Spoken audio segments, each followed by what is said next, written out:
Hello everyone, in this video we're going to simplify this trigonometric expression. It's the kind of exercise that will prepare us for verifying trigonometric identities later. So if we notice here that we have two fractions, and one of the strategies we use for simplifying this kind of an expression is to go ahead and combine those fractions to see if a beneficial result ensues. And here we notice that the common denominator will be sine x plus 1 times sine x minus 1. So to make the first denominator like the common denominator, we're going to have to multiply it by sine x minus 1. So we'll do that, which means we of course have to do the exact same on the top. And to make the second denominator like the common denominator, we're going to have to multiply by sine x plus 1, which we will now do. And we'll have to do the same on the top, so sine x plus 1. Now we combine the new numerators that result. So we end up with sine x minus 1 minus quantity sine x plus 1. The parentheses here are crucial because we have to distribute the negative.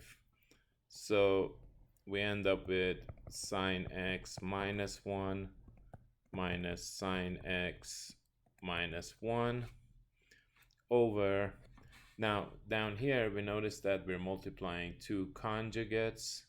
So if we recall, f plus L times f minus L equals f squared minus L squared. The way we state this is we say the product of two conjugates yields a difference of two squares. So now we go ahead and realize that that ends up being sine squared x minus 1 squared, which is just 1 here. F is being played by sine x and L is being played by 1. So we also notice on the top that these two terms cancel out, so we end up with negative 2 over sine squared x minus 1. So whenever we see sine squared and 1 in the same phrase, we should always recall the Pythagorean identity, which is sine squared x plus cosine squared x equals 1. So if I want to obtain sine squared x minus 1, that means I need to move the 1 to the left side so that it becomes minus 1, and move the positive cosine squared x to the other side, so becomes negative cosine squared x. Of course, we're doing this by subtracting 1 from both sides and then following that up by subtracting cosine squared x from both sides.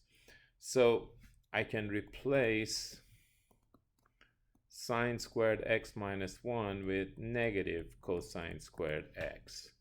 So the negatives will cancel out. We just end up with 2 over cosine squared x, which of course we know can be written as 2 secant squared x, recalling that secant x equals 1 over cosine x. So that is pretty much as simple as we're going to get this expression, and that's where we'll leave it. So be safe till the next time we meet.